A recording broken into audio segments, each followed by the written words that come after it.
அனைவருக்கும் வணக்கம். முருகப்பெருமான் என்றாலே அசுரனை அழித்த வீரத்திருக்கோலம்தான் நினைவுக்கு வரும்.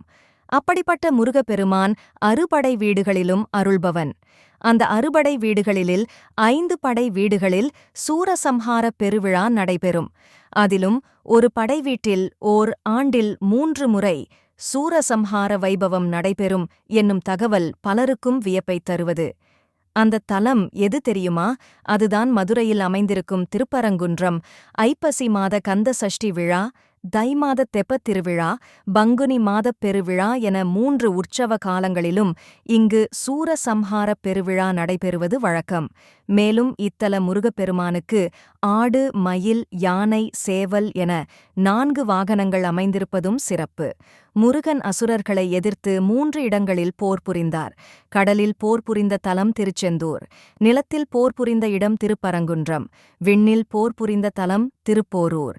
இதை மாயை அடங்கிய இடம் திருச்செந்தூர், கன்மம் அடங்கிய இடம் திருப்பரங்குன்றம், ஆணவம் அடங்கிய இடம் திருப்போரூர் என்பர் ஞானிகள். அறுபடை வீடுகளில் முதல் தலமான இந்த திருத்தலத்தை நக்கீரர், அருணகிரிநாதர், பாம்பன் சுவாமிகள், திருஞான சம்பந்தர், திருநாவுக்கரசர், சுந்தரர், மாணிக்கவாசகர் ஆகியோர் பாடிப்பரவியுள்ளனர். இங்கு அருளும் சிவபெருமான் சத்தியகிரீஸ்வரர், பவளக்கனிவாய் பெருமாள், கற்பக விநாயகர், சுப்பிரமணியர், துர்க்கையம்மன் ஆகிய 5 தெய்வங்களும் மூலஸ்தானத்தை ஒட்டிய ஒரே குடைவரையில் அருள் பாலிக்கின்றனர். பெரும்பாலும் முருகப்பெருமான் நின்ற கோலத்திலேயே அருள் பாலிப்பார். ஆனால் இங்கு அவர் அமர்ந்த கோலத்தில், அதுவும் தெய்வ யானையை மணம் முடித்த திருமணக் கோலத்தில் அருள்கிறார். இவருக்கு அருகிலேயே நாரதர், இந்திரன், பிரம்மன் நின்ற கோலத்தில் வீணையின்றி சரஸ்வதி, சாவித்ரி ஆகியோரும் அருள்கின்றனர்.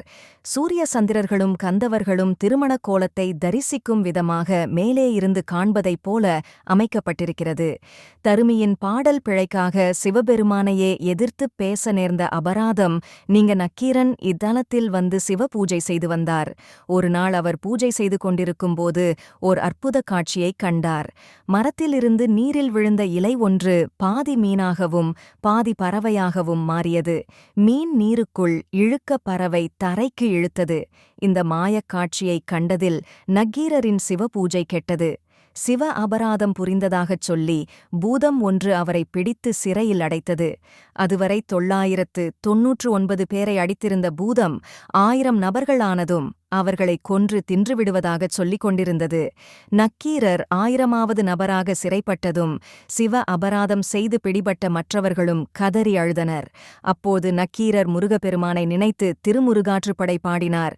அவரின் தமிழிலும் பக்தியிலும் மகிழ்ந்த முருகப்பெருமான் தன் வேலை ஏவி பூதத்தை சம்ஹாரம் செய்தார்.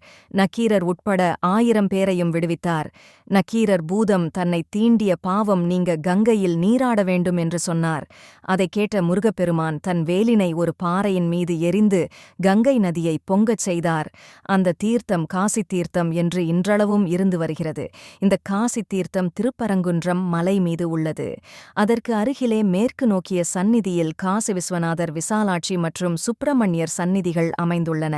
நக்கீரருக்கு வேல் அனுப்பி அருளிய நிகழ்வினை அடிப்படையாகக் கொண்டு இங்கு வேல் எடுத்தல் என்னும் வைபவம் நடைபெறுகிறது. இந்த விழாவைச் சுற்றுப்புற கிராமத்து மக்களே எடுத்து நடத்துகின்றனர். இந்த திருவிழா மழை வேண்டுகின்ற வழிபாடாகவும் கொண்டாடப்படுகிறது. முருகப்பெருமானின் வேல் காலை 9 மணியளவில் கோயிலிலிருந்து பல்லக்கு ஏறிப் புறப்படும். மலைமீது காசி விஸ்வநாதருக்கு எதிரேயுள்ள மலைமேல் குமாரரிடம் வேல் சேர்ப்பிக்கப்படும்.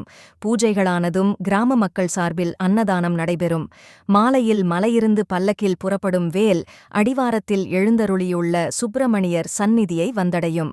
பின்னர் இரவில் பூப்பல்லக்கில் புறப்பாடாகி மூலவர் சந்நிதிக்குக் கொண்டு செல்லப்படும். இங்கு குடைவரை மூலவருக்கு அபிஷேகம் கிடையாது. பதிலாக அவர் திருக்கரத்தின் வேலுக்கு மட்டுமே இங்கு அபிஷேகங்கள் நடைபெறும் என்பது குறிப்பிடத்தக்கது. பொதுவாக பெருமாள் சந்நிதிக்கு முன்பாக கருடாழ்வார் சந்நிதி அமைவது வழக்கம்.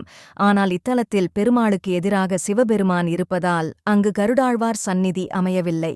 மாறாக சண்முகர் மண்டபத்தில் உள்ள கார்த்திகேயனுக்கு அருகில் வடக்கு நோக்கி அருள்கிறார் கருடாழ்வார். இங்கு வெள்ளை மயில்களைக் காண முடியும். தேவர்கள் முருகனின் திருத்தலத்தில் உறைய வேண்டி வெள்ளை மயில்களாக மாறி இங்கு உலாவுவதாக ஐதீகம். 10 நூறாண்டுகளுக்கு முன்பு வரை இங்கு நிறைய வெள்ளை மயில்களை காண முடிந்தது என்கிறார்கள் பக்தர்கள்.